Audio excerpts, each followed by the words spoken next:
Hello students, I am Dr. Balkar Kaur, Associate Professor in DIPS IMT. So in the second part, we will discuss the procedure for opting the composition levying scheme. तो मैंने ये material GST book by Kanubha Jain and Charu Vinayak Kalyani publisher से लिया है. तो इसमें हमने question की फॉर्म में डिस्कस करना है आज कि what is the procedure for opting the composition levying scheme. हम इसको वन बाय वन डिस्कस करते हैं. Any business registered in India with an aggregate sales turnover of less than ₹1 crore in the preceding financial year can pay their GST liability in the form of composition levy at prescribed rates. So the procedure for applying for GST composition levy differs from person migrated to GST having provisional GST registration and those obtaining fresh GST registration. Migrated means कि जो आगे GST में पहले उनका business था वो आगे अब जीएसटी में कन्वर्ट हो चुके हैं. और दूसरा क्या है, जिसने अभी लेटेस्ट बिजनेस स्टार्ट किया और उसको फ्रेश जीएसटी रजिस्ट्रेशन करवानी है. तो हमने इसको 2 कैटेगरीज में डिवाइड कर देते हैं. For the tax payers who migrated to GST from service tax, क्योंकि हमने जब पहले स्टार्टिंग में किया था कि इंडायरेक्ट टैक्स में कहते थे कि सर्विस टैक्स होता था, वैट होता था, सेंट्रल एक्साइज ड्यूटी होती थी. तो जो उस टाइम पे भी अपना बिजनेस रन कर रहे थे तो अब उनको गवर्नमेंट ने शिफ्ट कर दिया जीएसटी रेजिमे के अंडर. तो इस केस में क्या है कि हम उनको पहले हम उस एंगल से डिस्कस करेंगे. देन जिन्होंने अभी लेटेस्ट बिजनेस स्टार्ट किया ड्यूरिंग द जीएसटी, देन उनके लिए क्या कंडीशंस हैं, मतलब क्या रूल्स हैं. तो first point is any person who has been granted a provisional registration GST registration can apply for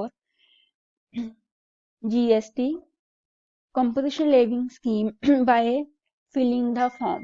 बच्चे जो इनके फॉर्म के नंबर हैं वो आपको एज इट इज लर्न करने पड़ेंगे.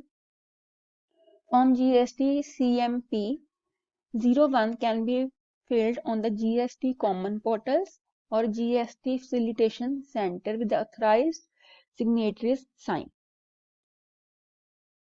Form GST CMP 01 must have been filed by those having provisional GST registration should file the form within 30 days of GST coming into force. कि जब GST implement किया गया था उससे within 30 days के अंदर अंदर उनको ये फॉर्म है वो फिल करना पड़ेगा. और उसके बाद अगर जो कमिश्नर है अगर उसने कोई पीरियड को एक्सटेंड किया है देन उस लिमिट के अंदर.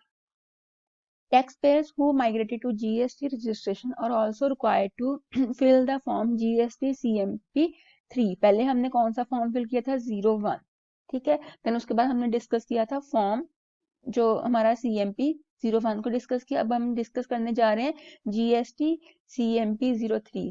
अब 03 में क्या चीज डिस्कस की है इन्होंने क्योंकि उनको एक फॉर्म फिल करना पड़ेगा जिसमें वो details of stock note down करेंगे, then including the inward supply of goods received from a registered person.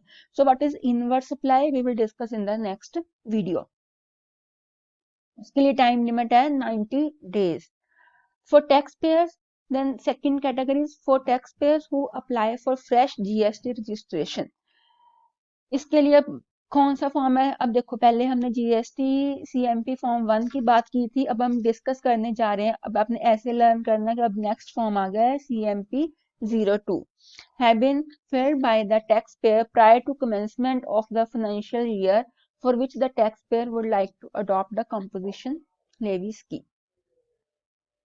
Then after filing of GST CMP 02, the taxpayer must file GST ITC within 60 days from the commencement of the relevant financial year. Then validity of the GST composition levy registration.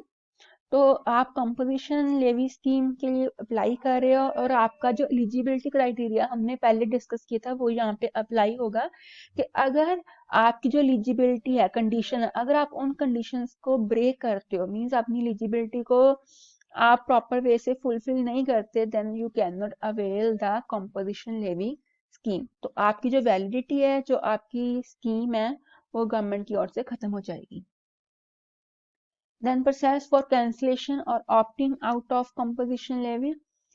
To intimate the cancellation of the GST, अगर आपने cancel करवाना चाह रहे हो अपनी compensation, means कि अगर आप जैसे लिमिट क्रॉस कर रहे हो जो आपकी टर्नओवर की, देन आप कैंसिल करवा सकते हो। The tax payer is required to file an intimation for withdrawal in form GST CMP 4 कि अगर आपको लगता है कि आपने कोई एलिजिबिलिटी आपकी पूरी नहीं हो रही, ठीक है, आपकी जो सेल्स है वो इंक्रीज हो रही है, जो आपने इंटरस्टेट सेल्स को स्टार्ट करना है, देन आप with in 7 days of occurrence of any event you can apply for withdrawal of composition scheme. So this is all about the composition levy scheme.